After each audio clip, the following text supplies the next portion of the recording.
technician ang walang magawa sa buhay, kaya nagtayo siya ng isang medical clinic. Siya ang doktor at nurse naman ng kanyang asawa. May nakasulat na karatula sa labas. Check-up sa halagang 500. Kapag hindi ka gumaling, babayaran kita ng 1,000.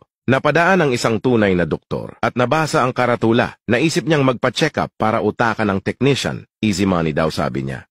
Doktor, magpapa-check up ako. Nawalan ako ng panlasa. Technician, nurse, kunin mo sa box 22 ang gamot at patakan mo ng 3 beses sa bibig ang pasyente. Doktor, gasolina to wa. Technician, congrats! Bumalik na ang panlasa mo. 500 lang ang bayad doon. Nainis ang doktor dahil nautakan siya. Kaya naisipan niyang bumalik makalipas ang ilang araw para bawiin ang pera niya. Doktor, magpapa-check up ako. Madalas na ako makalimot at wala nang matandaan kahit na ano. Technician, nurse, kunin mo sa box 22 ang gamot at ipatak mo ng 3 beses sa bibig ng pasyente. Doktor, teka lang, ito yung binigay mo sa akin nung nakaraan, gasolina to eh. Technician, congrats, bumalik na ang alaala mo, 500 lang ang bayad para dyan. Galit na umalis ang doktor dahil nautakan na naman siya, kaya bumalik ulit siya makalipas ang ilang araw. Doktor, magpapa-check up ako, malabo na paningin ko at hindi na ako nakakakita ng kahit ano. Technician, wala akong gamot para dyan, ito ang 1,000.